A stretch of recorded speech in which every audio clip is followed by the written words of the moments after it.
नमस्कार दोस्तों, मैं राहुल आप सभी लोगों का मंथन क्लासेस यूट्यूब चैनल पर स्वागत करता हूं। आज हम लोग 10 से 16 अगस्त 2020 तक की घटनाओं को वन लाइनर रूप में देखेंगे। यह प्रथम भाग का वीडियो है। इस वीडियो के प्रमुख घटनाएं निम्नलिखित हैं। प्रथम है कि हाल ही में किस राज्य सरकार ने सूखा, अत्यधिक वर्षा, बिन मौसम बरसात के कारण फसल नुकसान का सामना करने वाले किसानों हेतु एक नई योजना की शुरुआत की है। तो गुजरात सरकार ने किसानों को सूखे, अत्यधिक वर्षा तथा बिन मौसम बरसात के कारण फसल नुकसान का सामना करने से बचाने के लिए एक नई योजना का शुरुआत किया है। इसके पश्चात है कि हाल ही में भारतीय वायुसेना ने 12 अगस्त 2020 को लद्दाख क्षेत्र में HAL हिंदुस्तान एरोनॉटिकल लिमिटेड द्वारा निर्मित कितने लाइट कॉम्बैट हेलीकॉप्टरों को तैनात किया गया है। तो 2 लाइट हेलीकॉप्टरों को तैनात किया गया है। यद्यपि ये आपको पता होना चाहिए कि अभी तक भारत में HAL के द्वारा निर्मित लाइट कॉम्बैट हेलीकॉप्टरों को वायुसेना में या थल सेना में औपचारिक रूप से शामिल नहीं किया गया है। इसके पश्चात है विश्व अंगदान दिवस, वर्ल्ड ऑर्गन डोनेशन डे किस दिन मनाया गया। तो 13 अगस्त 2020 को विश्व अंगदान दिवस मनाया गया। कारण क्या था, तो इसका उद्देश्य क्या है, तो लोगों में अंगदान के प्रति जागरूकता पैदा करना। हाल ही में किस राज्य का नगर निगम शहरी निवासियों को वन अधिकार पत्रक प्रदान करने वाला पहला राज्य बन गया। तो वह है छत्तीसगढ़। इसके पश्चात है कि हाल ही में किस मंत्रालय ने स्वच्छ भारत मिशन अकादमी का शुभारंभ किया। तो जल शक्ति मंत्रालय के द्वारा स्वच्छ भारत मिशन अकादमी का शुभारंभ किया गया है। इसके पश्चात है कि अमेरिकी डेमोक्रेट्स पार्टी ने किस भारतीय मूल की महिला को उपराष्ट्रपति के उम्मीदवार के लिए चुना है। तो इसका उत्तर है कमला हैरिस, जो कैलिफोर्निया से अमेरिकी सीनेट की सदस्य भी हैं। हाल ही में किस देश ने कोरोना की स्पुतनिक वी वैक्सीन के इस्तेमाल के लिए मंजूरी प्रदान की है। तो वह है रूस, जिसे 12 अगस्त 2020 को रूस ने इस वैक्सीन के इस्तेमाल की मंजूरी की घोषणा दे दी है। इसके पश्चात है वह राज्य सरकार जिसने महिलाओं के कल्याण के लिए YSR चौथा स्कीम को शुरू करने की घोषणा की है। तो वह राज्य है आंध्र प्रदेश। इसके पश्चात है कि किस राज्य सरकार ने 2 अक्टूबर से अरुणोदय योजना लागू करने की घोषणा की है। तो वह है असम। इसके पश्चात है दिल्ली सरकार शहर के रेहड़ी पटरी वालों को कितने हजार तक का कर्ज मुहैया करवाएगी। तो 20,000 रुपये तक का कर्ज दिल्ली सरकार सड़क के किनारे रेहड़ी पटरी पर सामान बेचने वाले लोगों को मुहैया कराएगी। इसके पश्चात देखते हैं तो फोर्ब्स की दुनिया में सर्वाधिक कमाई करने वाले टॉप 10 अभिनेताओं की सूची में एकमात्र भारतीय अभिनेता शामिल हैं। कौन है वो? अक्षय कुमार। इसके पश्चात देखते हैं अंतर्राष्ट्रीय युवा दिवस कब मनाया गया। तो 12 अगस्त को अंतर्राष्ट्रीय युवा दिवस मनाया जाता है। इसके पश्चात है कि हाल ही में किस जानवर के साथ मानव टकराव पर राष्ट्रीय पोर्टल सुरक्षा लॉन्च किया गया है। तो वह है हाथी। विश्व हाथी दिवस कब मनाया जाता है। तो 12 अगस्त। इसके पश्चात है कि विदेश मंत्रालय के संयुक्त सचिव मनीष प्रभात को किस देश में भारत के अगले राजदूत के रूप में नियुक्त किया गया है। तो वह है उज्बेकिस्तान। उज्बेकिस्तान में भारत के राजदूत अब मनीष प्रभात होंगे। इसके पश्चात है कि केंद्र सरकार ने किस राज्य के कुछ हिस्सों में 15 अगस्त से 4G सेवा के ट्रायल की शुरुआत करने की घोषणा की है। तो वह है जम्मू और कश्मीर। जम्मू के उधमपुर जिले में 4G सेवा के ट्रायल की शुरुआत की गई है। इसके पश्चात है कि भारतीय सशस्त्र बल द्वारा चीन के साथ तनाव के बीच किस परियोजना को पुनर्जीवित करने की घोषणा की है। तो वह है प्रोजेक्ट चीता। इसके पश्चात है विश्व जैविक ईंधन दिवस किस दिन मनाया गया है। तो 10 अगस्त को विश्व जैविक ईंधन दिवस मनाया जाता है।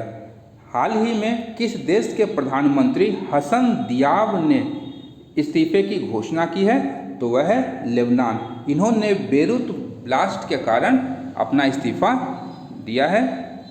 इसके पश्चात है कि प्रधानमंत्री नरेंद्र मोदी के अनुसार ग्रेट निकोबार द्वीप में कितने करोड़ रुपए की लागत से एक ट्रांसशिपमेंट पोर्ट के निर्माण की योजना है? तो वह है 10,000 करोड़ रुपए की लागत से ग्रेट निकोबार में एक ट्रांसशिपमेंट पोर्ट का निर्माण किया जाएगा। इसके पश्चात है कि किस राज्य सरकार ने इंदिरा वन मितान योजना के शुभारंभ की घोषणा की है? तो छत्तीसगढ़। इसके पश्चात है विश्व आदिवासी दिवस किस दिन मनाया जाता है? 9 अगस्त को। इसके पश्चात है किस राज्य में पहला रेशम प्रशिक्षण व उत्पादन केंद्र को स्थापित किया गया है? तो वह है अरुणाचल प्रदेश, जहां उस राज्य में पहला रेशम प्रशिक्षण व उत्पादन केंद्र स्थापित किया गया है। इसके पश्चात है कि FSSAI भारतीय खाद्य सुरक्षा और मानक प्राधिकरण ने हाल ही में घोषणा की कि स्कूलों और शिक्षण संस्थानों के कितने मीटर के दायरे के भीतर जंक फूड और अस्वास्थ्यकर भोजन की बिक्री प्रतिबंधित होनी चाहिए? 50 मीटर। यहाँ जंक फूड और अस्वास्थ्यकर भोजन का तात्पर्य है फास्ट फूड से, जिसमें चाउमीन, ब्रेड रोल और इसी तरह के अन्य भोज्य पदार्थ शामिल किए जाते हैं। तो इन्हें अब स्कूलों और शिक्षण संस्थानों के 50 मीटर के दायरे के भीतर बेचने की अनुमति नहीं होगी।